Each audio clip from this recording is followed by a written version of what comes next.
Welcome back to the Built Local podcast. Today I have a special guest, Adam, on from Dog Doody Patrol. Adam, how you doing today? Fantastic. Good to finally meet you in person. Yeah. I know we've met before, but not really. It was very brief. Happy to hop on the call. Like we were just talking off air about how one of my favorite things about doing these is just to get to learn more about our customers and hear y'all's story. And so, for anybody who doesn't know you, Adam, tell them a little bit about you and your business.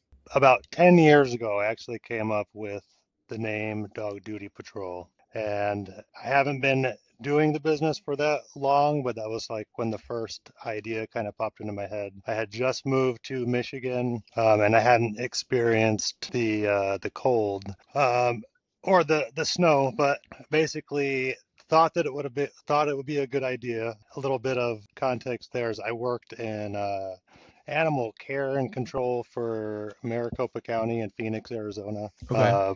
Worked for the city and the county animal shelters. And a huge thing that I had noticed is that people would turn in their dogs for all sorts of reasons, but a huge reason would be that they were not able to clean up after their dogs. And so I would see a lot of dogs get turned into these shelters, and um, unfortunately, a lot of them would end up getting euthanized.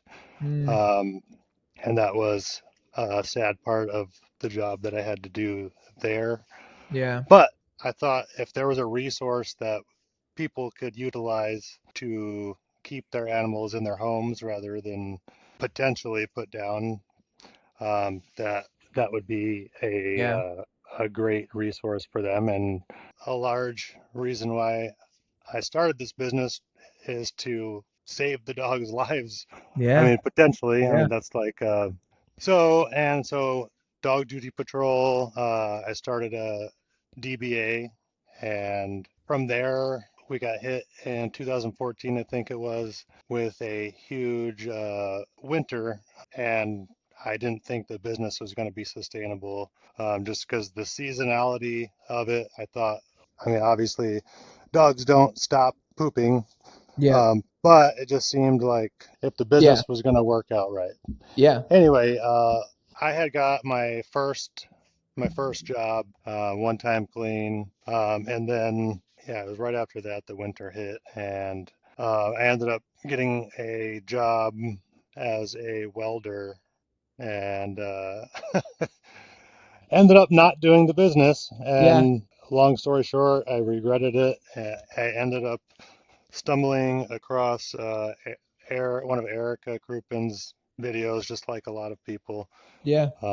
in the industry. And she was in Michigan, and I just started binge watching her videos Yeah. and was like, man, she's really like giving the blueprint, so to speak, for and she's in Michigan, and I figured if she could make it work, that I should just give it a go, and that's what I did. And that was about 3 years ago now. Okay. Um, I started with my 9 to 5 job and just slowly built it up and gained a reputation for just being dependable. Incredible. That's really cool. And so, going back to when you were in Arizona, or yeah, when you're in Arizona and you saw this as people were turning their dogs in, saying, "Hey, we can't clean up after them, so we can't take care of them." Back then, when you decided to start the business and like did a one-time clean and stuff, did you see like a lot of other businesses online doing it at the time? Obviously, like it's blown up over the last couple of years, but did you have like any blueprint that you were trying to follow back in 2014, or not really? Nothing. There was no content online. I thought that it might work. I mean, I know that there's some franchises that were in the area. There was nothing really available to, no other success stories, no Yeah. other being in Michigan for the first time and seeing. I mean, I come from Arizona where there's no Yeah. snow at all, Yeah. just from one extreme to the next, and just it just really, I just didn't know how to go about doing it. So no, there wasn't Yeah. anything until seeing one of Erica's videos.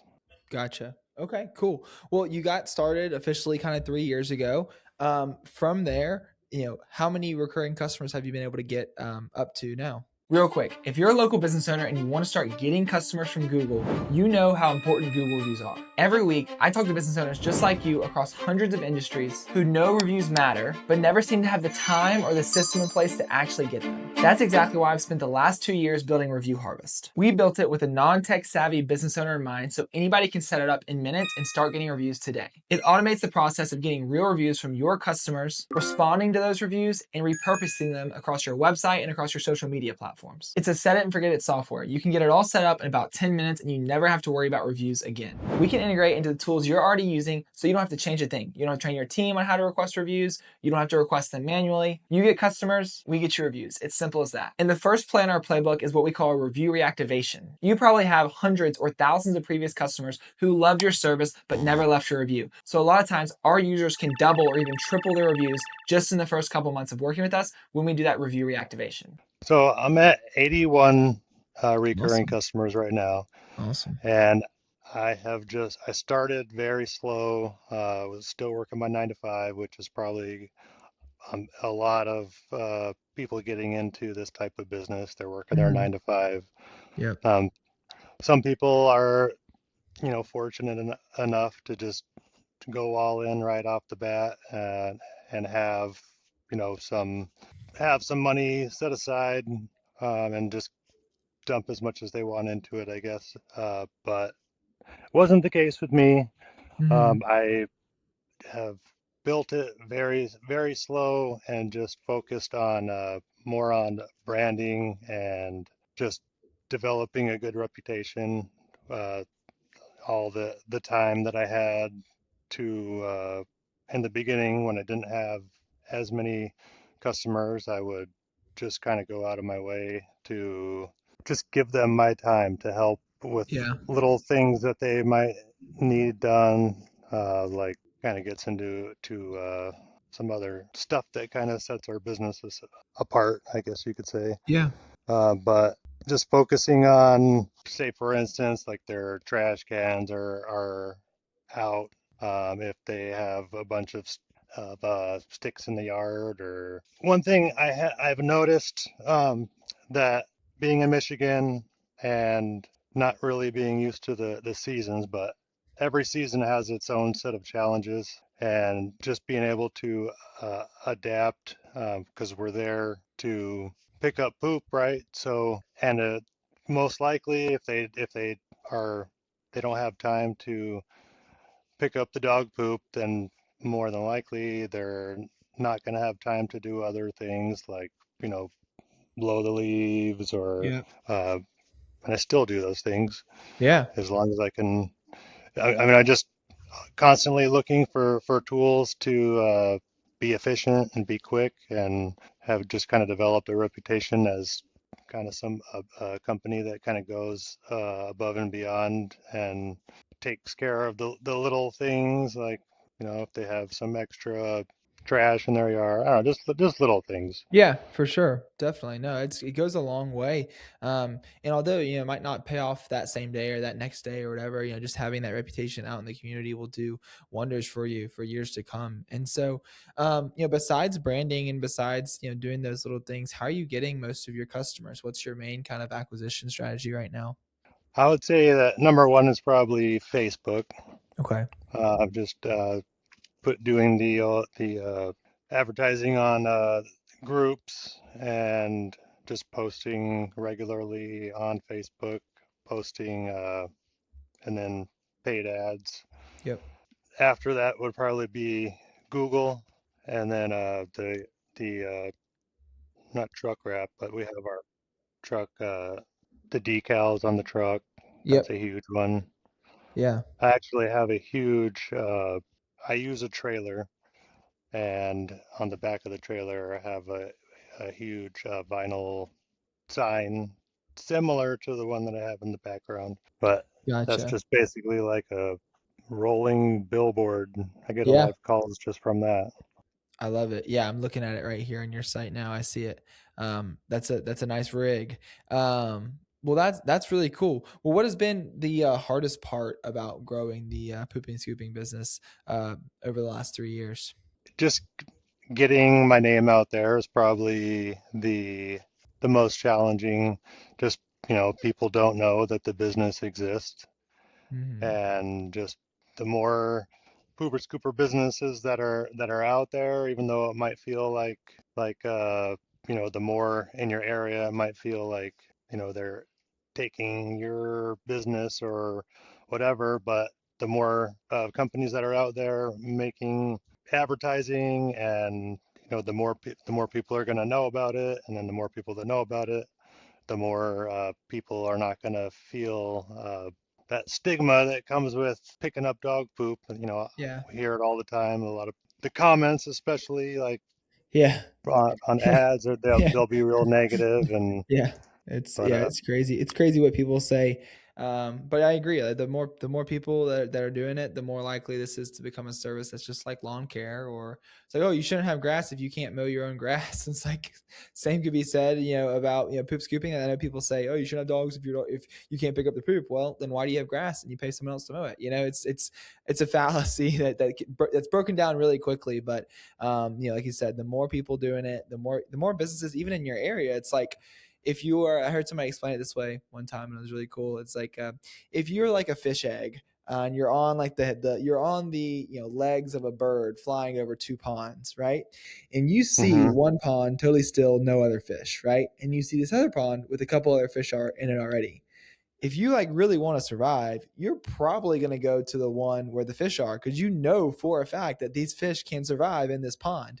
Whereas if you got you got a pond with zero fish, there might be a reason that no fish are living in that pond over there. And so same can be said about business. If you see people making it work, that means that you can too, and that's obviously what you've made happen. And then when it comes to kind of your business and your plans, so are you still working full time now, or have you phased that out? Or Yeah, I have been doing this full time for a year now. awesome. Last spring, I mean, I only had like maybe 20 something customers, but maybe in the 20s, I would say it was. And it Okay. was last year. I didn't have 20 when I quit my job, but Hmm. it was during the spring. I just basically started getting a lot of requests, and it was either, jump into this business full time and fill up my schedule and jump into it and make it work, or stay at my job and just basically risk the business not growing. And Hmm. I think that I made the best choice. Unfortunately, I did not give them a 2 week notice just because my schedule filled up too quick, and I just went in and I was like, I have a schedule to keep, and unfortunately, it's not going to be here.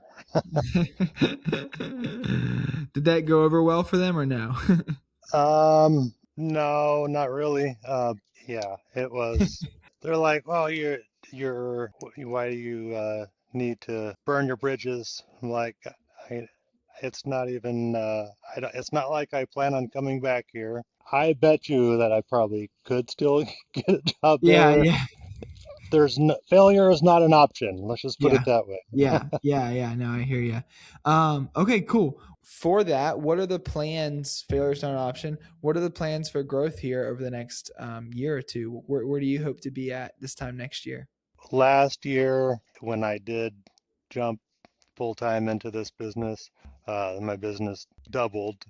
This year, it's just been slow and steady growth. I haven't quite actually doubled it again, but I plan on just continuing. I mean, the sky's the limit, Hmm. really. That's one Hmm. thing I love about business, is that just the more you put into it, the more you learn, the more you grow. Yep. And yeah, I mean, I plan on doubling it again. Yeah, for sure. For sure. Awesome. Well, that's exciting. That's exciting plans. is there any specific route that you're planning on taking in terms of getting more customers that you're planning on going down, or is it just doing more of what you've been doing? Doing more of what I've been doing, putting more money into ads, Mm-hmm. obviously. Mm-hmm. Well, I did a parade last year. I wanted to get more involved in the community. I had an idea of, because I ride a one wheel, Yeah, those things are sick. and I kind of accidentally, that has kind of accidentally turned into my part of my branding. I love it. I love it. And like when we did the parade, we dressed up in huge poop costumes and then rode one wheels and handed out candy to the kids, and Awesome. it was a lot of fun. Just some off the wall stuff where people will just Remember you. look and remember. Yeah, Yeah, for sure. like who sees a turd flying down the road on a one wheel with a big flag that says Dog Duty Patrol on it? Yeah, not a lot of people. Not a lot of people. Awesome. Well, cool. We'll touch on this real quick. You obviously have very happy customers. We've seen that with you at Review Harvest. So, what has your experience been like with Review Harvest so far? Amazing. I mean, I was using a nice job, and it wasn't really too bad. I mean, I've gotten a pretty decent response for reviews, but now it just with Review Harvest, it just seems like for them to not leave a review is is Surprise. more surprising than, I mean, what you do is amazing. Appreciate it. And Appreciate it. I am just beyond thankful for all the new reviews that I have gotten. Yeah. Yeah. Do you remember how many reviews you had when you got started with Review Harvest? Yeah, it was like, I want to say 70, it was in like the low 70s, I believe Yep. it was. Yeah, it was. I have And the numbers. I have the numbers in front of me, but I was just. I always wonder if what people think. But yeah, it was. You had exactly 70 when you got started with us, oh, okay, so it was, wow, it was lower than that. Lower than what I thought. and But now you have yeah, 113. yep, awesome. I Yeah. mean, it seems like, yeah, I'm blown away, man. You're awesome. You're awesome at what you do, and based on the reviews that I have, you would think that my business is just humongous, but I just have very happy customers. Yeah. Yeah. No, that's incredible. Well, we're super happy to play a small role there. Like I always say, y'all do the hard part. Our job is pretty easy after, making customers happy and keeping customers happy. We really enjoy what we do because it just shows some of that hard work paying off, and so many times there's local businesses out there who have tons of happy customers that just haven't left a review yet. And so we're super stoked to help you out there. But we always like to close out with one piece of advice you would have for someone starting their own home service business. What's the one piece of advice you would share with them? I would say just go slow. Make sure that, I mean, I know that, make sure that you build a good foundation, because that's what customers, they're going to remember that when you go out of your way for people. I say the time that you have at the beginning of your business, the time that you give to them, to a customer, they're going to remember, or when you're not as busy and you're helping the customer, when you do get busy, they're gonna help you out. Like they're gonna Yeah. be more understanding of your time Yeah, for and sure. more forgiving if you do end up making any kind of little mistakes. Awesome. Awesome. I love it, Adam. Well, if anybody wants to look at Adam's website, or if they're in the area and they need poop scooping service, we'll have Adam's website linked down below in the description. Adam, we really appreciate you hopping on today, and have a great weekend. It's Friday afternoon, so have a great rest of your weekend. Absolutely. Thank you so See, much. yes, sir. See you, Adam. See ya.